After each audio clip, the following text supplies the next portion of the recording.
আসসালামু আলাইকুম। চাঁদপুর স্যানিটারি সার্ভিসের শিক্ষামূলক ভিডিওতে স্বাগতম। দেশ ও প্রবাস থেকে যারাই দেখছেন আমার ভিডিওটি, অবশ্যই সবাইকে ভালোবাসা রইল সবার জন্য।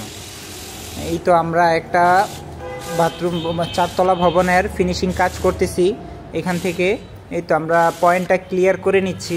আসলে আগে আমরা সবাই হাতুড় শ্রেণী দিয়ে কাজ করতাম, আমিও ওইভাবেই করতাম, কিন্তু বেশ কিছুদিন যাবত আমরা এইভাবেই পয়েন্টগুলো পরিষ্কার করে থাকি। এতে করে আমাদের কাজটি সুন্দর হয়।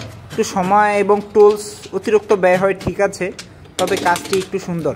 এবং এইসব কাজগুলো অবশ্যই বিগ বাজেটের কাজগুলোর ক্ষেত্রেই করা যায়।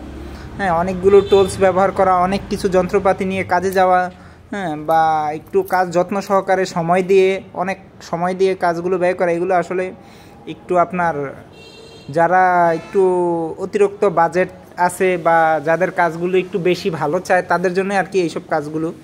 অনেকে হয়তো বলে আমাকে কাজগুলো এমন হচ্ছে, হচ্ছে। যাই হোক, চেষ্টা করতেছি আস্তে আস্তে আপডেট কিছু। এবং প্রবাসী ভাইদের কাজগুলো, এই ভাইও কিন্তু সৌদি প্রবাসী, ওনার কাজগুলো উনি সর্বোচ্চ আমাকে সাপোর্ট দেয় এবং আমিও ওনার কাজগুলোকে সর্বোচ্চ উপহার দেওয়ার সবসময় চেষ্টা থাকে।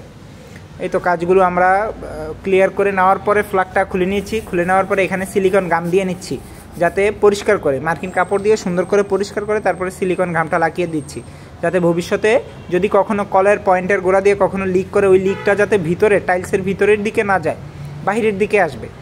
বাহিরের দিকে কলের বাটি দিয়ে কলের গোড়া দিয়ে পুশব্যাক করতে পারবে, কিন্তু ভিতরের দিকে যাতে না যায়।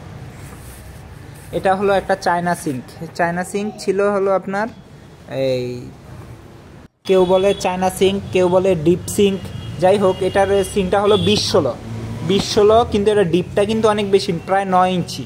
হ্যাঁ, এই সিঙ্কগুলো এবং 2 ইঞ্চি ওয়েস্ট এই সিঙ্কগুলোই কিন্তু এখন আমার হাতে সবচেয়ে বেশি কাজ হচ্ছে, আগের থেকে অনেক বেশি কাজ হচ্ছে আমার হাতে।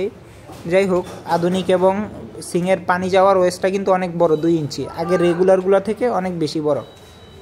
তারপরে এই বুশটা লাগিয়ে নিচ্ছি পরিমাণ মতো। লাগিয়ে নেওয়ার পরে বুশটাতেও একটু সিলিকন গাম লাগিয়ে নিচ্ছি। হ্যাঁ, সিলিকন গামগুলো লাগিয়ে নিলে বুশটাতেও আপনার টেম্পারটা সহজে নষ্ট হবে না। বুশটাও ভালো, অরিজিনাল ব্রাশের, পিতলের বুশ। এবং বাজারে অনেক ধরনের বুশ পাওয়া যায়, যেমন এসএসের বুশ পাওয়া যায় বা কাস্টিকের বুশ পাওয়া যায়। এইটা হচ্ছে ব্রাশ। যাই হোক, এটা লাগানোর পর আমরা মুভিং সিঙ্কক, কিচেনে যেই কলটা ব্যবহার করা হয় এটার নাম কিন্তু হলো মুভিং সিঙ্কক।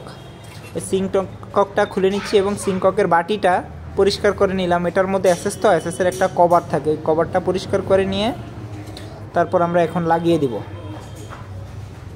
ফিনিশিং কাজগুলো নিজেরা সর্বোচ্চ সুন্দরভাবে এবং টেকসইভাবে যত্ন সহকারে করার, কেননা টাইলসের ভিতরের কাজ থেকে টাইলসের বাহিরের কাজটা কিন্তু, টাইলসের ভিতরের কাজটা কিন্তু টেকসই করতে হয়, কিন্তু এটাও টেকসই করতে হয়।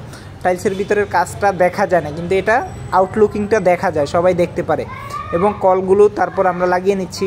যেমন এটার নাম হলো মুভিং সিঙ্কক, অনেকেই হয়তো নাম জানে বা অনেকেই বাড়িওয়ালারা নাম জানে না, তাদের জন্য আর কি মুভিং সিঙ্কক। এই সিঙ্ককটা লাগিয়ে নিলাম। সবসময় চেষ্টা করি হাতে টাইট দেওয়ার, আর না হয় রেঞ্জ দিয়ে টাইট দিলে সবসময় কাপড় ব্যবহার করতে হবে, অবশ্যই কাপড় ব্যবহার করে টাইটগুলো দিতে হবে। এবং আমাদের কাজের ফিনিশিংটা কেমন হয়েছে অবশ্যই আপনারা কমেন্ট করে জানাবেন।